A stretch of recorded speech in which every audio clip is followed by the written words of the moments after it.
प्रशांत किशोर ने लोगों से अपील किया था कि इस बार जब आप छठ दिवाली के छुट्टी में बिहार आइएगा तो आपको दोबारा दूसरे जगह पे जाके 10-12 हजार रुपए का काम तो नहीं करना पड़ेगा। और आज देख लीजिए, आज वोटिंग का दिन है, पहले चरण का मतदान हो चुका है लगभग, और 5 बजे तक का अगर अपडेट देखा जाए तो 2015 और 2020 में जितना वोट नहीं पड़ा था उससे ज्यादा वोट इस बार पड़ा है। और इसके पीछे के कारण, इसके पीछे के जो फैक्टर हैं वो है प्रशांत किशोर। इसका फायदा भी है और आपको बता दूं इस वोट का सबसे ज्यादा भाजपा और आरजेडी को नुकसान भी है। और ये सब कुछ बता रहा है कि बिहार में बदलाव हो सकता है, चेंज हो सकता है, क्योंकि इस बार वोट ही हुआ है बदलाव के लिए, बदलने के लिए। पूरी कहानी जब आपको बताएंगे, वोट प्रतिशतता और जब आपको जो भी डेटा है उससे रूबरू कराएंगे तो आपको पता चलेगा कि भाई साहब लोग खेलते रहे इधर उधर,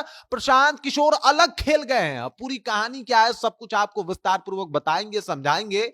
लेकिन उससे पहले मेरा परिचय जान लीजिए। मेरा नाम है रजत और आप जनता जंक्शन देख रहे हैं। आपको बता दूं कि अगर चुनाव की बात की जाए और जिस तरीके से इस बार चुनाव हुआ है, लोग कह रहे हैं कि गजब का भाई साहब वोट प्रतिशतता में गजब का इजाफा देखने को मिला है। और ये कहीं ना कहीं प्रशांत किशोर का पहले से ही ध्यान था कि भाई साहब जो भी प्रवासी मजदूर हैं उनको कम से कम ये भरोसा दिलाया जाए कि इस बार जब वो बिहार आएंगे तो दोबारा उनको कमाने के लिए दिल्ली, बंबई, कलकत्ता, चेन्नई, मद्रास नहीं जाना पड़ेगा, बल्कि इस बार इतना व्यवस्था कर दिया जाएगा अगर जन स्वराज की सरकार आती है तो, कि वो आराम से यहां खा पी ले। अब जरा आप समझिए, आंकड़े को समझिए, फिर आप समझ पाइएगा कि प्रशांत किशोर ने कौन सा चेंज लाया है इस बार वोट में। तो सबसे पहले समझिए, 2015 में वोटिंग होती है और 2015 में जो वोटिंग होती है वो लगभग 56.8% होती है। उसके बाद 2020 में फिर से विधानसभा का चुनाव होता है और 2020 में जो है वो वोटिंग बढ़ के जो हो जाती है 57.05%, लगभग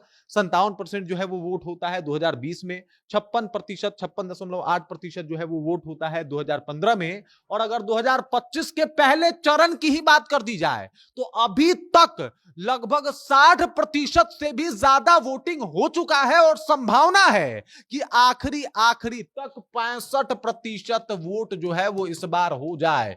और अगर इतना वोट हुआ तो भाई साहब ये मतलब दशकों में इस तरीके का वोटिंग नहीं देखा था बिहार ने, जो इस बार वोटिंग हो रहा है। और क्यों हो रहा है तो पहले ही प्रशांत किशोर ने मुद्दा उठाया था कि ये प्रवासी मजदूर जो आते हैं बेचारे बड़ा मुश्किल से, और जैसे ही छठ दिवाली बीतता है तो वापस चले जाते हैं, तो इस बार आएंगे लेकिन वापस नहीं जाएंगे। इनके लिए व्यवस्था कर दिया जाएगा यहीं पे कि वो अपना खा सके और जीविकोपार्जन कर सके। इतना जो है इनके लिए ये सारी व्यवस्थाएं कर दी जाएगी। प्रशांत किशोर ने ये मुहिम छेड़ा और अब प्रशांत किशोर को इसका जो है वो एकदम से फायदा भी होता हुआ दिखाई दे रहा है। इन्होंने कहा था कि भाई हम यहाँ पे फैक्ट्री लगवाएंगे और जनता से इन्होंने कहा था कि भाई आप सोचिए, एक बार जरा विचार कीजिए, आपका कोई भी बेटा या फिर आपका पति या आपका घर का रहने वाला कोई भी मजदूर जो है वो जाके कहीं और जाके मजदूरी कर रहा है, उसको खाए बिना कहीं ना कहीं रात में सोना पड़ता है। कभी उसको सोच के आपने वोट क्यों नहीं दिया? कभी अपने बेटे का मुंह देख के आपने कभी वोट क्यों नहीं दिया? अगर वैसा कीजिएगा तो बिहार में बदलाव आएगा। और देख लीजिए इस बार वोटिंग इतना, वो कहा जाता है ना कि छप्पर फाड़ हुआ है, वो एकदम आंकड़े बता रहे हैं कि भाई देख लीजिए, मतलब अभी तक 2025 की अगर बात की जाए और बाकी सालों को देखा जाए तो 2025 में पहले चरण में ही झाम फाड़ वोटिंग हुई है। और सब लोगों को लग रहा है कि भाई साहब ये फैक्टर जो है वो प्रशांत किशोर हैं। प्रशांत किशोर ने जनता से अपील की, प्रवासियों ने इनके ऊपर भरोसा भी जताया। आपको ज्ञात होगा कि प्रवासी जो है वो प्रशांत किशोर के लिए वीडियो बनाते थे।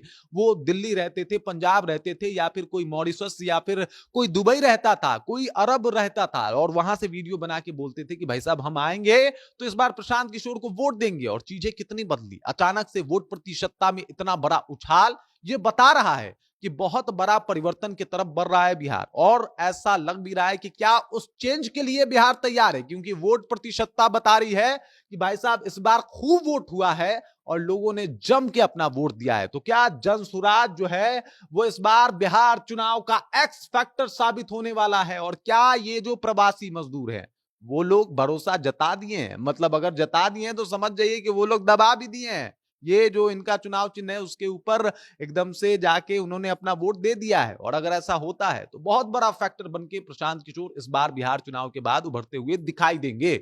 बाकी इस खबर, इस जानकारी को लेकर आप क्या सोचते हैं? आपके जहन में क्या कुछ चल रहा है? प्रशांत किशोर का ये जो फैक्टर है जिससे प्रवासी मजदूर बहुत ज्यादा कनेक्ट कर पाए अपने आप को, उसे आप कैसे देखते हैं? कमेंट करके अपना विचार हम तक पहुंचा दीजिए।